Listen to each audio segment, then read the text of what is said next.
What's up mga idol? Good morning sa atin lahat, no? At welcome back dito sa YouTube channel natin. Ang topic natin mga idol, napaka-importante ba mag-training ang security guard bago sumabak sa trabaho sa duty natin? Oo mga idol, napaka-importante talaga mag-training muna tayo bago tayo mag-duty kasi yun ang kailangan natin para hindi tayo para may alam tayo pag naka-duty na tayo sa ating detachment mga idol. Yan, napaka-importante talaga na magkaroon tayo ng training certificate mga idol. Kasi yan po ang hinahanap ng ating detachment o saan man kayo na posting na area o tinatawag na client. Yan po, napaka-importante po at unang-una pong hinihingi po sa inyo yung certification, lisensya mo. Yan, kaya kailangan po natin mag-training para alam natin kung ano po ang gagawin natin pag tayo ay nasa duty na mga idol. Ako mga idol, aaminin ko, hindi naman ako nakapag-training kasi gawa nga ng nagkaroon ng pandemic dito sa Pilipinas, nahinto yung pagte-training natin at na-short tayo ng budget. Kaya ang ginawa ko noon, kumuha na lang ako ng experience, nagtanong kung anong dapat gawin natin. Kaya kahit papaano na-solve natin yung problema natin.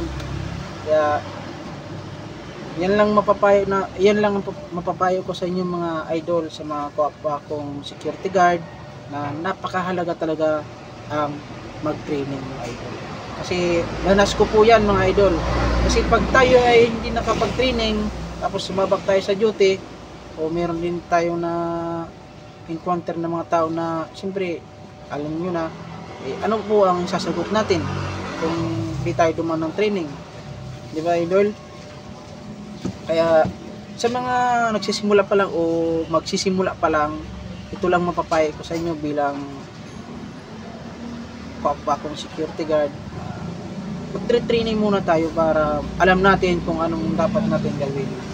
Kasi napakahirap na walang training pag sinabak tayo ng agency natin na walang training. Kasi hindi naman sa lahat ng mga agency mga idol. Maraming agency na kumukuha ng mga gwardiya na walang training. Bawal po yun. Dapat kailangan po tayo nakapag-training. Kung malaki naman na yung experience mo, mahaba naman yung experience mo, o alam nyo naman ang trabaho o ano man, pwede po yun. Pero yan lang ang alam ko mga idol, yan lang ang alam ko na ibabahagi ko sa inyo. Kasi ako dati hindi talaga ako nag-training, kumuha lang talaga ako ng experience mga idol. Kahit papaano naka-survive tayo sa trabaho natin. Kaya laking pasasalamat ko sa aking Panginoon na hindi tayo pinabayaan. At ito lang mapapayo ko sa inyo mga idol, mag-training muna tayo bago tayo ng duty kasi napaka-importante po natin yan. Yan po ang the best bago tayo sumabak sa duty mga idol, bago tayo pumasok sa bilang security guard. Sana maintindihan nyo at maunawaan nyo ang aking sinasabi kasi para naman po sa inyo to, isi-share ko lang aking kaalaman mga idol. Yun lang mga idol, kung nasaan man kayo ngayon, kung naka-duty kayo ngayon o saan man dito sa Luzon, Visayas, Mindanao, ingat po kayo sa tusiran natin mga idol. At God bless you. At huwag nang pababayaan yung sarili nyo. Kumain kayo sa tamang oras mga idol. Ayun lang mga idol, yun lang ang mapapayo ko sa mga kapwa kong security guard na magsisimula pa lang.